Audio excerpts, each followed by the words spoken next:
Hey, what's going on, y'all? Welcome to Meat Cranium Barbecue Review. Today, I'm doing something really cool. I'm going to do shake and bake. Well, you also seen in the title, shake and bake. For years, we've seen the commercials back in the 80s. There was that little girl that says, "My mommy shake and bake and I help." Well, guess what? We were in the store the other day. We got some pork chops. Picked up some. We were like, let's do some shake and bake. Every time I've ever had shake and bake anything, it's always been delicious.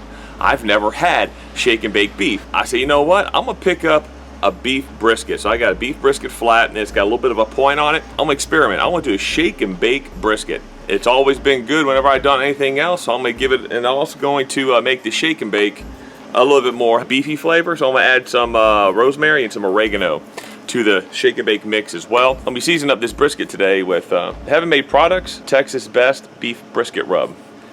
This stuff is the real deal. Anyhow, let's get started. And right now I'm using the Camp Chef Pro LUX pellet smoker. And right up here, a friend of mine, Al, turned me on to these right here are maple bourbon wood pellet. Right now I'm just letting whatever's in the auger burn out of the smoker, and I'm about to put these into the auger because it's just about empty.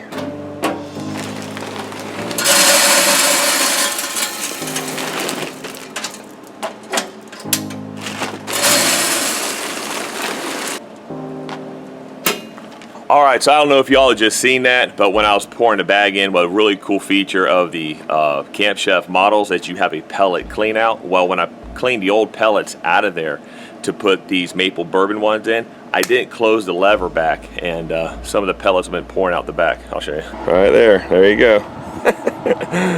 So right here's the pellet release, and you can clear all the pellets out of the hopper.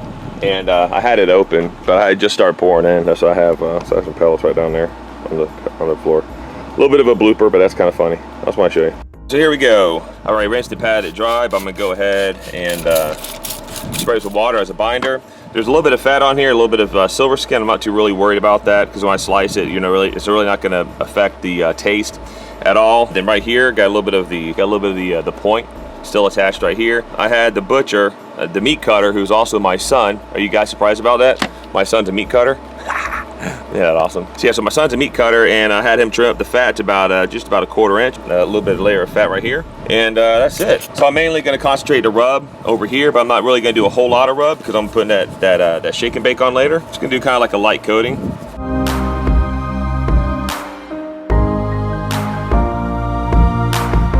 And yeah, you probably say, why are you going to do the fat? Well, you know what? Because I want to. I'm going to do a little bit of light right here on the fat, so the shake and bake has something to be flavored with. All right, there we go. All right, so I'm gonna let this sit out, and I'm gonna let the pit come up to temp. I'm starting off at a 225. When I put the shake and bake on here, then I'm going to crank it up to about 350 degrees. But for right now, we're good. Hey, if y'all want one of these cutting boards here by Haley Home, right here, they do custom cutting boards right here. If you want one of these, I got a link down in the description down below if you'd like to get one. If not, I'm not too worried about it. Just kind of giving y'all a heads up if you'd like to help support me.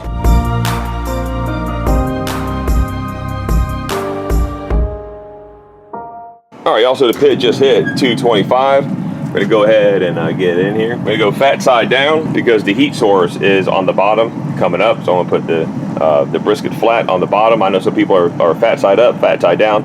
I'm actually both. Depends on where my heat source is coming from.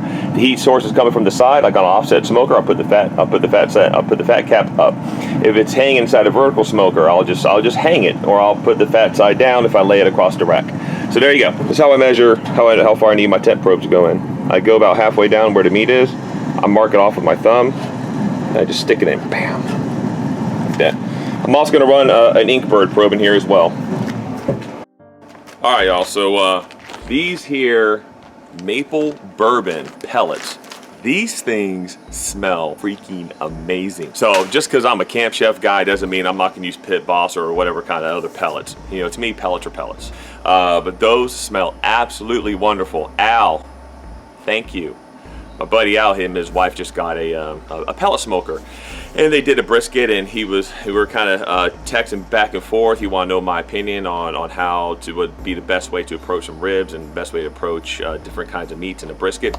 And he sent me a picture of the pellets that he was using. I seen those. I'm like, I've never seen those. Those look really good. So I want to try them. Al, thanks for sending me that picture, man. These things are really cool. Now just the waiting continues. It's been in for about an hour now.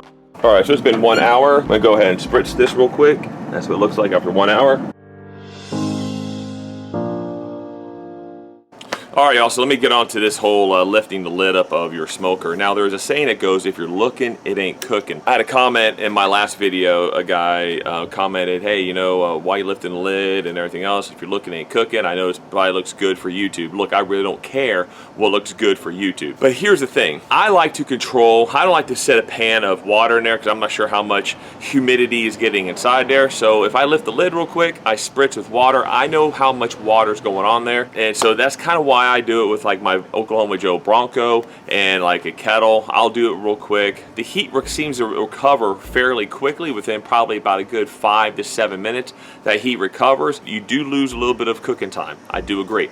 However, when it comes to pellet smokers, when you lift that lid, you actually are helping promoting more of a smoke, because once you lift the lid, the heat, some heat comes out, and then the pellet, the auger starts to work harder. It pushes more pellets through, and therefore produces more smoke. So actually, you're getting more smoke flavor if you lift the lid, you spritz, and you shut the lid again with a pellet smoker. That's my discovery, and that's what I found. So, and in fact, a lot of people, if they don't want to put a smoke tube inside, which I'm not going to put a smoke tube in there today, sometimes they'll just go by once every 45 minutes. Lift the lid for like 10 seconds, 1, 2, 3, 4, 5, 6, 7, 8, 9, 10. They'll shut the lid, and it promotes and it produces more smoke inside their cooking chamber on a pellet smoker. So yes, very true. If you're looking, ain't cooking. Very true. You do lose heat and you do lose time. However, some applications, it's probably pretty good to lift the lid. Me, I prefer to spritz. All right, hope that clarifies some things. So that's what I'm talking about. You see the smoke?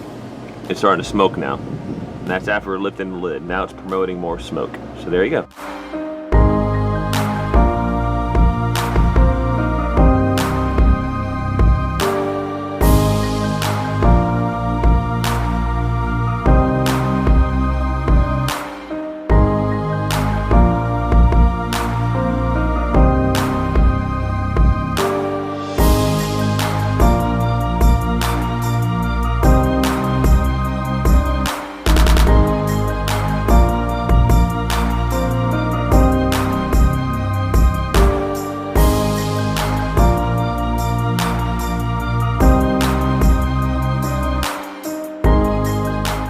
Alright y'all, so here's a little bit of an update. My grill had actually shut off.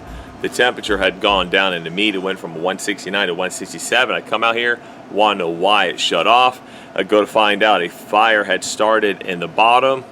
With these camshafts, there's a lever right there that you pull, and it drops all your ash and all your pellets down inside a cup. Then you close it again. I forgot to do that before this cook, and well, I guess some pellets had built up and created a fire inside there. So I pulled everything apart, pulled the pellets out, and I got it back going to 250 degrees right now. Actually, I had it at 225, but to try to regain some of that heat and where I was at, I cranked it up to 250. Plus just a little bit of a delay on what I had planned, but I should have done this to begin with. If I would have done it to begin with, I wouldn't be going through this right now. So make sure that you clear out your ash out of your fire pot. All right, so you know, I'll have to remember that for next time, because I don't want that to happen again, because I even had smoke coming out of my hopper, which is not a good thing. But however, as the auger turns, it clears whatever pellets were on fire. It clears them all out, and it's no longer on fire. A disaster was avoided. So yeah, I just want to give you all that update. All right, y'all, it's been exactly 8 hours. I'm about to pull this. But this looks like after 8 hours, that is exactly what you want to see. Real dark mahogany color on your brisket. That is absolutely beautiful. Now I'm going to get the shake and bake and crank this bad boy up to 350. Got 4 packs of some shake and bake here. And my wife's shadow is covering everything. Only gonna use 4. Have some rosemary here. Gonna do probably about a tablespoon. Just crush it up a little bit. Rosemary, because rosemary is very gets along with beef. And do probably a tablespoon of some oregano, because oregano gets along really well with beef. Now, going to get the brisket off. Okay, here we go. All right, with shake and bake, you gotta have the meat's gotta be nice and wet. That fat is already like Jello, so that's pretty cool.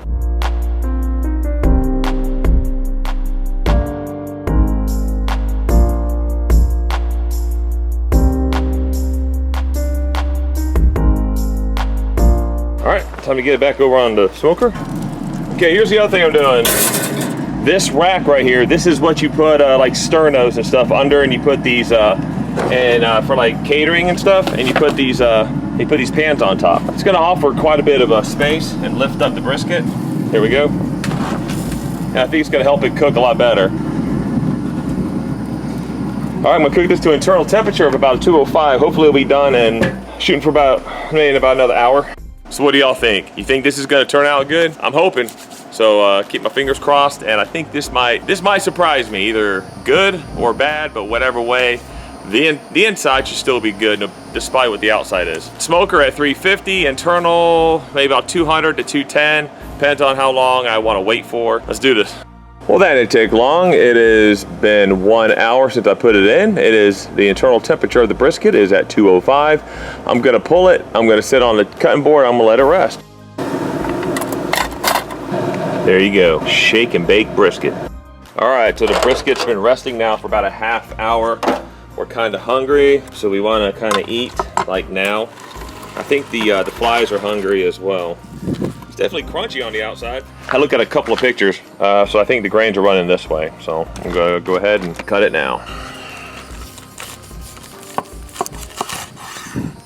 Look at that, very edge.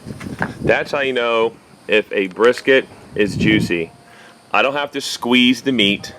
Just look at there. Look how moist that is. Don't squeeze your meat. There's no need to.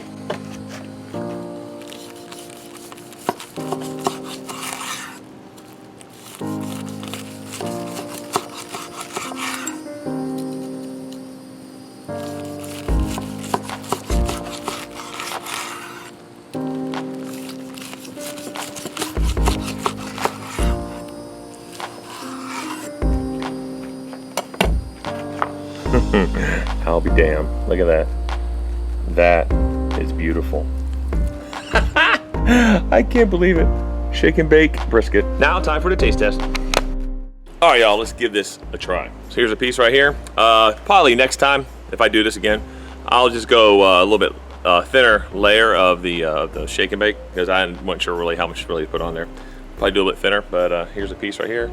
Beautiful smoke ring right here. Look at that. Hot damn.